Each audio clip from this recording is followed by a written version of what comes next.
Perkenalkan, nama saya Alvin, NIM 2022-67040, Prodi Akuntansi Fakultas Ekonomi. Kita akan masuk ke materinya, yaitu mengelola pengetahuan. Yang pertama, manajemen pengetahuan. Manajemen pengetahuan dan sistem kolaborasi merupakan area investasi perangkat lunak korporat dan pemerintah yang berkembang pesat. Dalam dekade terakhir, penelitian tentang manajemen pengetahuan telah meningkat tajam dalam bidang ekonomi, manajemen, dan sistem informasi. Manajemen pengetahuan dan kolaborasi saling terkait erat. Pengetahuan yang tidak bisa dikomunikasikan dan dibagikan menjadi kurang berguna. Untuk bermanfaat, pengetahuan harus dibagikan di seluruh perusahaan. Manajemen pengetahuan semakin penting bagi perusahaan besar karena banyak nilai perusahaan tergantung pada kemampuan mereka dalam menciptakan dan mengelola pengetahuan. Penelitian telah menunjukkan bahwa sebagian besar nilai pasar saham perusahaan terkait dengan aset tak berwujud termasuk pengetahuan. Yang berikutnya, dimensi pengetahuan yang penting. Data adalah aliran kejadian atau transaksi yang dicatat oleh sistem organisasi. Sedangkan informasi adalah data yang diorganisir menjadi pemahaman yang berguna. Pengetahuan melibatkan menemukan pola, aturan, dan konteks dari informasi. Sementara kebijaksanaan melibatkan penggunaan pengetahuan untuk memecahkan masalah. Pengetahuan bisa bersifat individual atau kolektif, tersirat jika masih dalam pikiran orang, atau eksplisit jika telah didokumentasikan. Perusahaan memandang pengetahuan sebagai aset penting karena kompetensi inti berbasis pengetahuan menjadi keunggulan yang tidak dapat ditiru oleh pesaing. Yang berikutnya, pembelajaran organisasional dan manajemen pengetahuan. Organisasi yang belajar akan menyesuaikan perilaku mereka dengan menciptakan proses bisnis baru dan mengubah pola pengambilan keputusan manajemen. Proses ini disebut pembelajaran organisasional. Organisasi yang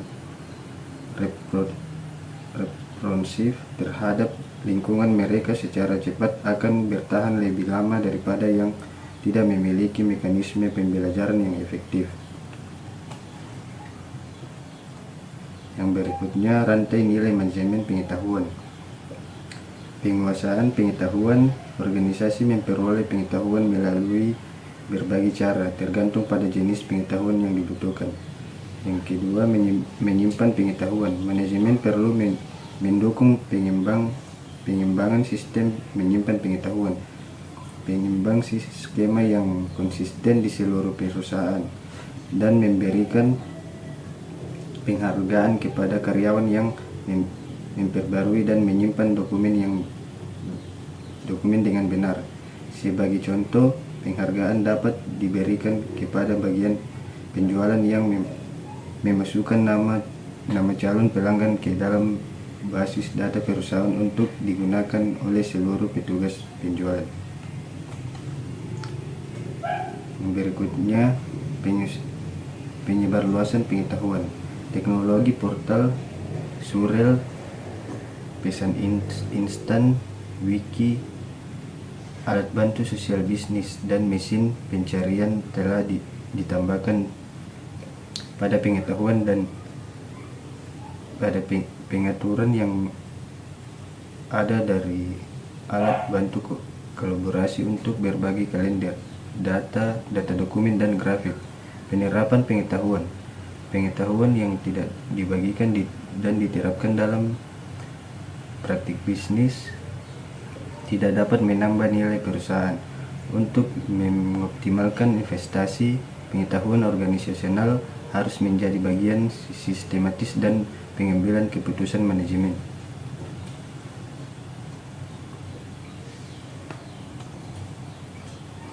Yang berikutnya, pekerja pengetahuan dan kerja pengetahuan. Pekerja pengetahuan melakukan 3 peran kunci yang sangat penting bagi organisasi dan untuk manajer yang bekerja dalam organisasi. Yang pertama, menjaga aliran pengetahuan dalam perusahaan seiring dengan perkembangan perusahaan dan teknologi sains, pemikiran sosial dan seni. Yang kedua, bertugas melayani sebagai konsultan internal mengenai pengetahuan khusus mereka, berbagai perusahaan yang terjadi dan kesempatan yang muncul. Yang ketiga, bertindak sebagai agen perubahan, mengevaluasi, merintis dan mendukung proyek-proyek perubahan. Yang berikutnya, kebutuhan sistem pekerja pengetahuan. Pekerja pengetahuan juga memerlukan sistem kerja pengetahuan yang sangat spesifik dan grafis, alat bantu analisis, dan kemampuan komunikasi dan manajemen dokumen yang canggih. Sistem ini memerlukan kekuatan komputasi mendasar untuk mengenai grafik-grafik yang rumit, perhitungan yang kompleks yang dibutuhkan oleh pekerja pengetahuan seperti penelitian ilmiah, perancang produk, dan analisis keuangan. Berikutnya, teknik kecerdasan. Bagian A, sistem ahli. Sistem ahli merupakan teknik kecerdasan buatan yang digunakan untuk mengumpulkan, mempresentasikan, dan memanfaatkan pengetahuan tersirat dari para ahli manusia dalam bidang yang sangat spesifik dan terbatas. Sistem ini memperoleh pengetahuan dari karyawan terampil dan bentuk serangkaian aturan dalam perangkat lunak yang digunakan oleh pihak lainnya dalam organisasi. Sistem ahli dapat bekerja dengan menggunakan 2 cara berikut, yaitu yang pertama, basis pengetahuan. Yang kedua, mesin inferensi. Yang berikutnya, pembelajaran mesin. Pembelajaran mesin merupakan suatu kajian mengenai bagaimana program komputer dapat meningkatkan kinerja mereka tanpa program secara eksplisit. Yang pertama, jaringan neural. Jaringan neural digunakan untuk memecahkan permasalahan yang rumit, sangat sulit untuk dipahami, di mana sejumlah besar data telah dikumpulkan. Jaringan neural menemukan pola-pola dan hubungan dalam sejumlah data yang sangat besar yang menjadi terlalu rumit dan sulit bagi manusia untuk menganalisisnya. Yang kedua, agen intelijen. Agen intelijen merupakan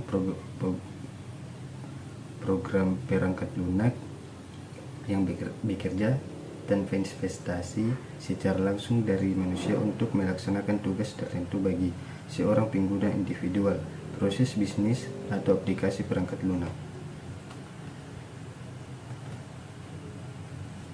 Sekian presentasi saya. Jika ada kesalahan mohon dimaafkan.